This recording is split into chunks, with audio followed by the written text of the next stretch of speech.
Okey korang, kita kembali lagi. Another day, another tablet. So, aku dah beberapa minggu dah aku pakai ini Poco Pad X1. Basically a budget version of tablet. Tapi dari Poco. Macam sebelum ni kan kita asyik dengar-dengar, kita asyik pakai phone Poco kan. Tapi ni versi tablet. Meaning value to performance dia sangat cantik. So basically aku dah pakai. So far so good, no problem. Dia datang sekali dengan keyboard dia kan, memang nice. And ini dia punya pencil dia. Aku bila aku pakai tak jadi masalah. So ini bahagian design belakang dia. Korang boleh tengok aku punya previous video yang aku buat unboxing. So apa yang aku dapat katakan, so far aku pakai, dia memang nak dekat sama dengan tablet Xiaomi sendiri. Sebab untuk Poco dengan Xiaomi, diorang under like the same ecosystem tau. Kalau korang tengok kat sini, dia pakai Xiaomi HyperOS 3.0. So basically the latest version lah. Okay, let's move on to the next. Next, let's talk about dia punya screen je juga. Okay, so far aku pakai, aku memang rasa puas hati gila dengan dia punya screen dia. Dia tak rasa murah, dia tak rasa cheap, and display dia sangat serang, and warna dia sangat pekat. Sebab dia untuk resolution dia support 3.2K. Refresh rate pun laju tau untuk harga yang macam ni. Dia support sampai 144Hz crystal clear display. Dia juga ada HDR. Untuk brightness pula, dia boleh pergi maksimum 800 nits. Memang sangat terang. Korang tengok terang kan. So kita down balik.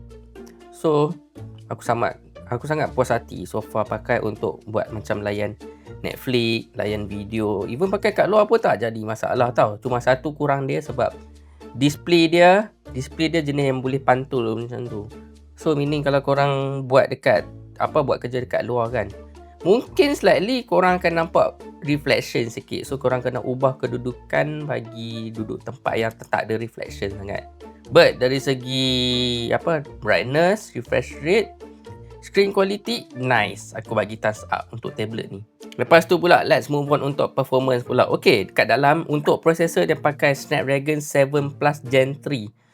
So, dia berasaskan 4 nanometer punya processor. Bagi aku so far so good. Untuk buat kerja pun okay. Aku tak encounter any lag.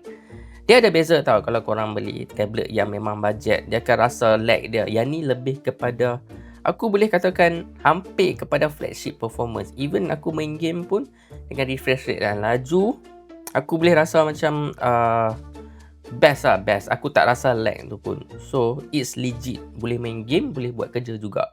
Like right now aku tengah buka game Where Wine Meet, which is game ni agak berat. Memang dah level konsol. Aku pun dah buat live demo macam mana main game ni. Semua so far so good. Okay, untuk main game bagi aku like lebih dari cukup untuk processor macam ni kan. Sebab number one, dia menang harga dia. Dia menang dekat harga. And korang boleh dapat performance yang macam ni. Lepas tu, let's move on untuk dia punya bateri pula. Dia punya bateri dia agak besar lah bagi aku kan. Untuk tablet price point macam ni, 8850 mAh. So bagi aku agak besar untuk korang untuk layan Netflix, buat kerja sikit. And dia juga support turbo charging yang boleh charge 45 watt. Let's say kalau korang pakai adapter yang diorang dah provide. Let's say kalau korang ada adapter luar, lagi better actually kan. So untuk bateri bagi aku no problem. Sebab even aku hari tu outstation berminggu juga more than 1 week. Aku biar je, bateri sangat susah nak turun. Even on standby mode, aku tak off pun, aku just macam ni je. So bila aku macam ni saja pun dia macam bateri tak turun sangat. Dia pandai simpan dia punya power dia tu. Untuk bateri, thumbs up juga. Lepas tu let's talk about speaker dia. Dia punya speaker dia ada 4 speaker tau. Dia ada quad speaker and dia juga ada Dolby Atmos. Dia support. Let's say kalau korang consume content yang Dolby Atmos, dia okay. Atmos ni something yang dia akan bagi bunyi yang let's say kalau korang dengar, dia macam dengar bunyi tu dari dia datang dari atas kepala korang. Lebih kurang macam tu lah. Ni aku ada buka lagu, korang boleh dengar sikit. Nice. Nice. Untuk volume juga dia boleh support sampai up to 200%. Nice. Kalau korang, aku rasa tablet ni sesuai untuk student lah especially. Sebab korang boleh buat kerja, korang boleh layan Netflix once dah assignment dah buat habis. And kalau korang nak jadikan as macam music player yang sentiasa on pun okay. Sebab bateri dia tahan. Macam aku dulu waktu aku student, aku memang suka biar aku punya gadget main lagu kan. So dengan bateri yang besar ni, this is one of the best investment yang korang boleh buat. Next pula, untuk tablet ni jangan risau, dia juga ada Xiaomi Hyper AI. Dia ada AI juga, sangat sesuai untuk korang yang nak buat kerja ataupun student especially ni. Sebab aku tunjuk kat korang lah, Xiaomi Hyper AI dia ada macam-macam lah. Dia ada Gemini, let's say kalau korang nak buat yang circle to search tu pun boleh. Lepas tu ada AI Act Boost pun boleh. Dia ada banyak, AI Writing. AI Writing ni macam let's say kalau korang tak tahu nak tulis apa, korang tulis secara ringkas lah. Dia boleh tolong korang macam apa? Dia boleh tolong korang buat macam ayat. Okay, example lah aku buat, make me travel plan to go Penang. Contoh lah kan, contoh. Lepas tu aku macam highlight macam ni. Sekejap. Silap. Make tulis pun tak erti dah. MAKE. Okay, make me travel plan to go Penang. Highlight. Bila korang tekan kat query ni, bukan, dekat yang logo ni, dia akan tolong gunakan AI untuk enhance lagi. Macam nampak tu, dia boleh buat macam extension pun boleh, prompt boleh. Memang nice. So sekarang dia tengah generating the ideal. Aku tak tahu kenapa tulis Cina, mungkin aku silap tekan translate. Tapi that's the idea lah.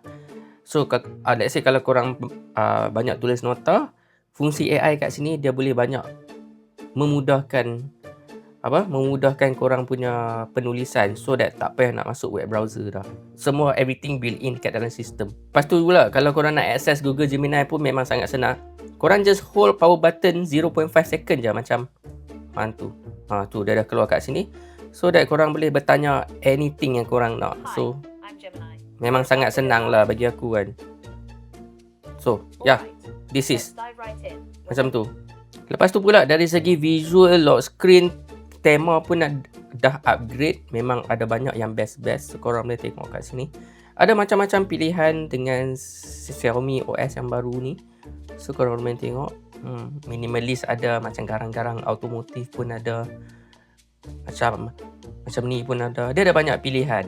So that korang boleh customize ikut korang punya keselesaan. Tapi macam aku, ini macam nice juga. Kita apply sekali macam ni, so that akan apply. Dia tak lama pun, and now dah apply successfully. Korang tengok aku punya theme semua dah jadi lain. So lock screen buka dah jadi lain, and macam tu, nampak lebih premium. Lepas tu juga dia juga support workstation lah. Workstation ni dia akan behave tablet ni macam korang pakai laptop. So app semua dia tak full screen, dia akan keluar in Windows macam ni. So example kan, okay, and right now is a workstation mode. Dia lebih kepada macam desktop yang dekat laptop korang. So example aku buka Google Chrome, dia akan keluar macam ni. Nampak? Dia akan keluar lebih kepada macam apa? Macam desktop. So let's say aku buka macam apps lain, dia akan keluar macam tu. Dia akan keluar lebih banyak Windows. Macam tu, nampak? So dia lebih, bagi aku lebih best lah, lebih fleksibel macam ni, nampak? So that korang boleh multitask dengan lebih mudah lagi macam ni. Lepas tu juga, so bila korang pakai pen yang diorang dah provide siap-siap ni, dia banyak function sebenarnya, especially kalau korang suka lukis lah. And dekat dalam apps ni siap-siap dia ada apps Mi Canvas. Mi Canvas ni macam korang boleh lukis siap-siap lah.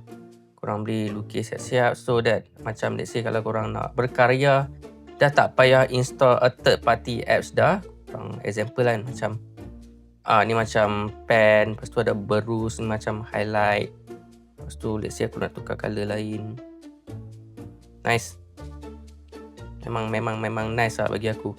And latency dia pun dia very low. Bila very low, bila korang lukis tu dia akan nampak lebih, bagi aku lebih natural lah, natural. No lag at all. Dia bagus macam ni. And ini soalan yang paling orang suka tanya. Dia support palm rejection tak? So kita nak try sekarang. Aku punya palm, aku lekat betul-betul. Yes, dia support palm rejection. So let's say kalau korang nak macam buat nota, letak korang punya tangan directly kat touch screen, dia masih boleh detect macam biasa. So aku bagi thumbs up yang ni. Lepas tu let's talk about dia punya body dia pula. So aku punya first impression waktu aku mula-mula unboxing, aku rasa best lah untuk pegang. Sebab dia buat dari all metal unibody. Dia slim tau, slim, portable, material buat dari like metal. So bila metal kan, dia rasa premium lah, bukan plastik lah, dia metal. And let's say kalau korang banyak main game, haba tu boleh spread dengan lebih evenly lagi, so that korang punya tablet taklah overheat sangat. So it's good, nampak sangat premium. And kalau korang nak charge korang punya pen, don't worry, tak payah pakai wire, magnet je kat atas macam ni. And dia akan auto charge macam tu, nampak tu. Nice kan? Lepas tu dari segi berat dia hanya 500 gram je. 500 gram tu macam korang ambil 500 gram tu macam korang ambil macam sekampit gula, lepas tu korang half. Macam tu berat dia, tak berat sangat. Macam berat satu buku je, macam berat magazine. So macam korang nak buat assignment pun okey kan? Nak buat assignment okey, lepas tu nak letak dalam bag pun okey juga. Lepas tu pula yang paling aku suka, yang paling aku rasa best, sebab dia punya keyboard dengan mouse automatic connect by bluetooth, and korang tak payah nak charge asing macam setengah tablet kan. Dia punya bluetooth mouse, bluetooth keyboard dia, dekat sini ada lubang charger, so korang kena charge asing. Untuk ni tak, dia akan pakai power dari tablet itself, sebab dia link pakai magnet kat sini. So dekat sini ada macam connector, so korang automatic snap macam ni, and korang boleh terus pakai, dah tak payah nak charge dah korang punya keyboard. Lepas tu dari segi kamera dia pula kan, okey, dekat belakang ni ada kamera tau, dekat belakang ni dia support 8 megapixel front kamera, 8 megapixel. Dekat sini kamera dia bukan kat tepi, but dekat atas. Bila dekat atas lebih seimbang, sebab mostly macam orang selalu dia guna tablet macam ni keadaan. So dia sangat logik untuk dia letak kamera dekat sini instead of kat sini. 8 megapixel front kamera, and kamera belakang 13 megapixel. Dia sesuai, let's say kalau korang banyak nak scan dokumen kan, scan dokumen macam tu, scan dokumen masih boleh scan, no problem at all. Okay korang, last but not least, untuk Poco Pad X1 ni aku bagi thumbs up, recommend. Harga dia memang sangat berpatutan dengan apa yang korang akan dapat. Bak kata pepatah, baik beli Poco. Ini dia tak termasuk, dia tak terpakai hanya kepada phone, dia juga terpakai dekat diorang punya tablet juga. So baik beli Poco. Aku dah pakai, and now is your turn.